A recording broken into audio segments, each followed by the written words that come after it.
then threatened to go after President Clinton's pardons, and that's when Democrats backed down. What does that say to you about the way that the Senate works? Do you think that some people would call that collegiality? It seems to me that that's sort of caving on both sides. Well, what does it say about American politics and how much we should trust our senators that there's this kind of horse swapping going on a regular basis for clearly political purposes? Well, I think many senators at least, would certainly argue that that's part of the deal-making process. You try to push the other side to send a message to get what you want. That is how our government is supposed to work. But it does, I think, give this sense of shadiness, maybe. The American people like to know what their representatives are doing in Congress. The whole business of erasing a vote from the record, especially, I think, would not sit well with a lot of people. But I think that was also an important incident for Hillary Clinton specifically, because it showed how long the issue of her husband followed her in the Senate. The whole point of her going to the Senate, in part, was to escape his legacy, go out on her own, forge her own legacy. And then, in 2007, you're seeing his administration still rear its head for her politically. So it's been tough for her to escape throughout her time as a politician. Well, her name is Rebecca Bergen. She's a columnist for the Washington Examiner. She's also written for BuzzFeed as well as the New York Times. And her terrific piece over at WashingtonExaminer.com is Hillary on the Hill, the memoir she didn't write. Rebecca, thanks so much for joining the Ben Shapiro Show, and love to check in with you in the future as Hillary's run unfolds. Well, great. Thanks much, Ben. Thanks so much. As we continue here on the Ben Shapiro Show, speaking of New York politics, Charlie Rangel gets himself into all sorts of hot water. And he releases perhaps the worst rap song in the history of music. We'll tell you all about it. Ben Shapiro Show, AM 770 KTTH, KTTH.com. This is the Ben Shapiro Show, AM 770 KTTH, KTTH.com. Well, Charlie Rangel has been a congressperson in New York for quite a long time. He's been a congressperson for, he's turning 84 now. He's turning 84 at this point in time. And that's a long time to be in Congress. He's been a very corrupt congressperson for a very long time. And he is now actually in political peril. Because remember how the Republican Party has been told that the demographics are moving against them? The Republican Party is told that the demographics are really hurting them now because it's turning into a minority country and majority minority and all the rest of it. Well, it turns out that Charlie Rangel's district was redistricted, and now is actually majority Hispanic. So he's got a problem. According to the Washington Post, this year, many of the speakers at his birthday party, which had used to include, David Dinkins and Reverend Al Sharpton and Harry Belafonte, now the headliner was Dominican entertainer Frederick Martinez, known as El Pacha, a popular Spanish-language radio and TV host. Over 44 years in office. That should never happen. 44 years in office? How is that even a real thing? I mean, that's nuts. He's become one of the best-known political figures in American politics, and the Washington Post calls him a defining voice in the nation's black politics, which goes to show you the lack and dearth of legitimate black leadership, because he's a disgrace. I mean, Charlie Rangel is a legitimate disgrace. This is somebody who's not only a tax cheat who has failed to pay his bills on time. This is somebody who has involved himself in all the worst sort of race baiting. The campaign for the Democratic nomination for his seat will be decided in a primary on Tuesday, and it has now turned into a debate about whether Rangel has stayed too long in office and whether he actually represents his constituency.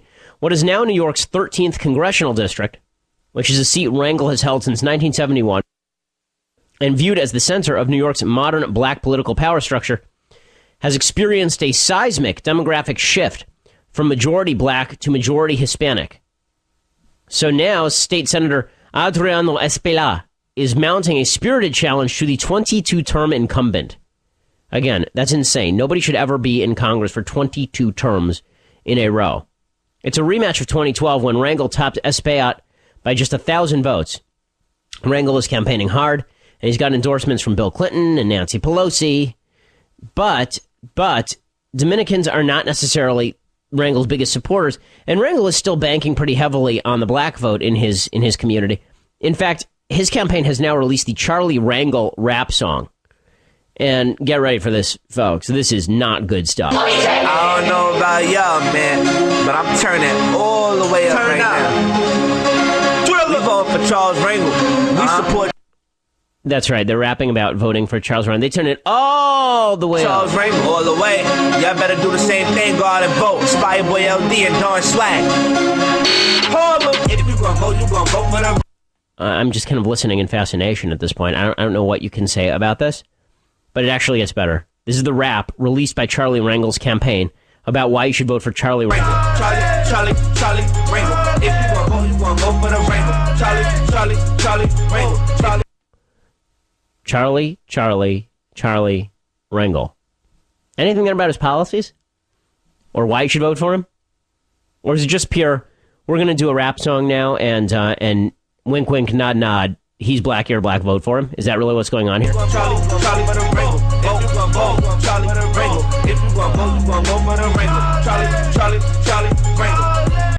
Welcome to American Politics Circa 2014. Unbelievable.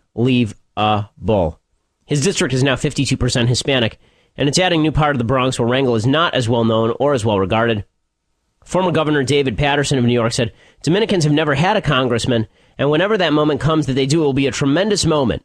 I love this. But if we're thinking in a meritocracy, Congressman Rangel is working as hard now as some people are in their 6th and 8th year in Congress. So now all of a sudden, David Paterson and company are all for a meritocracy. If they're really for a meritocracy, why is it that Charlie Rangel's majority black district for years and years and years and years voted for Charlie Rangel, who has been found guilty of 11 ethics violations from the House Ethics Committee, including not paying taxes and improperly using congressional resources. He had to resign as chairman of the House Ways and Means Committee, and he was censured by Congress. But after all, vote for Charlie Rangel. You know Charlie? He was born in Harlem, got a Purple Heart and Bronze Star. Earned him in the Army, got orders and he execute. Graduated NYU, and that was... He get his full resume. He went to Harlem. He was born in Harlem. He got a Purple Heart in the Army. Graduated NYU. Back in 1957, then he went to St. John's and became a legal weapon. All right, let's beat it up. This is unreal.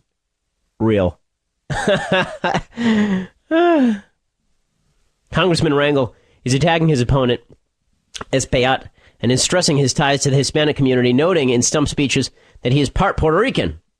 Because this is how we now campaign. The death of America is happening in this campaign right here.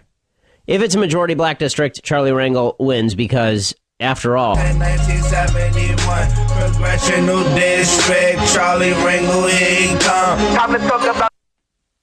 Okay, here we come, or here he comes, is 3 words. I'm not sure what here come means. In any case, Charlie Rangel has been in Congress for 22 straight terms because he's a black man in a black district and because he brings home the bacon to that district.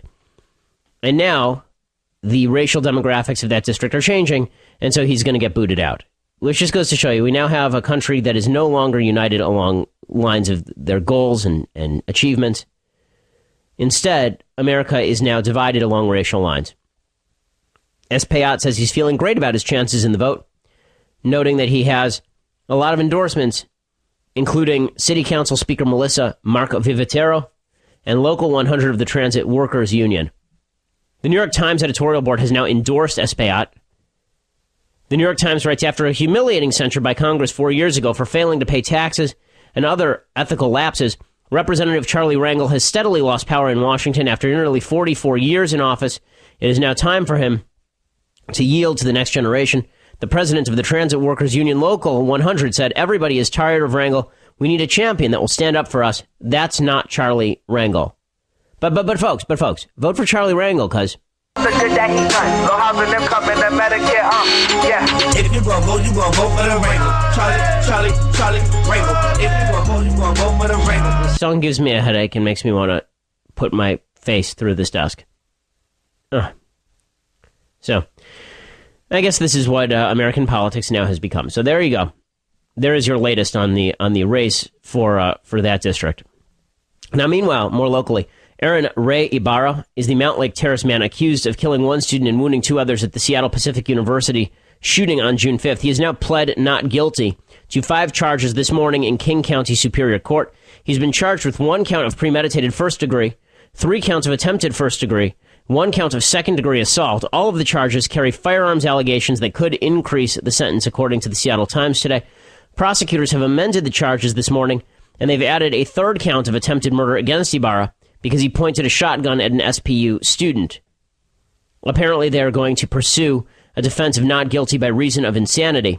Ibarra's defense attorney, Ramona Brandes, said, "It's a defense we are definitely investigating.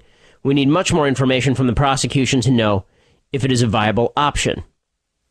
Which is odd, considering that Ibarra is her client. Shouldn't she know how to defend him without information from the prosecution? And that is very odd. Very weird. So, that continues. He's being held without bail in King County Jail, by the way. He's accused of walking into Otto Miller Hall on the SPU campus 3:30 p.m. June 5th. He shot 3 students with a shotgun before he was tackled by heroic student John Meese while he was pausing to reload. He was also armed with a hunting knife, and he had more than 50 rounds of ammunition. He killed Paul Lee, 19 of Portland. He wounded Sarah Williams, 19 of Phoenix, and Thomas Fowler, 24 of Seattle. Ibarra did keep a journal during the 2 weeks before the shootings, according to prosecutors. In it, he expressed admiration for the perpetrators of mass violence at Columbine and Virginia Tech. The defense of mental illness is a very, very difficult one to win here in the state of Washington. The defense attorney says that Ibarra has a mental illness and was unaware of his actions until he heard a girl screaming. They're trying to claim that he was disassociative, essentially. Say he wasn't on his med, and he committed an action that is incomprehensible. If he was on his med, would this have happened? We'll continue asking that for all time. So he's continuing to plead insanity. And as I said before, that is a very, very difficult road to hoe. Basically, the plea of not guilty due to insanity has a lot of elements here in the state of Washington. In order to prove in the state of Washington, you have to show, and I'm looking at the law right now, that at the time of the commission of the offense, the mind of the actor was affected to such an extent that, 1, he or she was unable to perceive the nature and quality of the act with which he or she is charged. So basically, you don't know that it's immoral. He or she was unable to tell right from wrong with reference to the particular act charge. So I guess that means that you don't even know you're committing murder, and then you don't know if it's right or wrong. This is basically the McNaughton test. The defense of insanity must be established by a preponderance of the evidence. He doesn't have to prove beyond a reasonable doubt that he's crazy. He just has to show by a preponderance of the evidence, which basically means 51% of the evidence, that he is indeed crazy. I'm not a big fan of the insanity defense. I'm just not.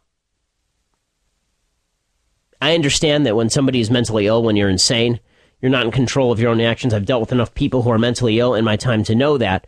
But that doesn't relieve you of responsibility, especially to take your meds.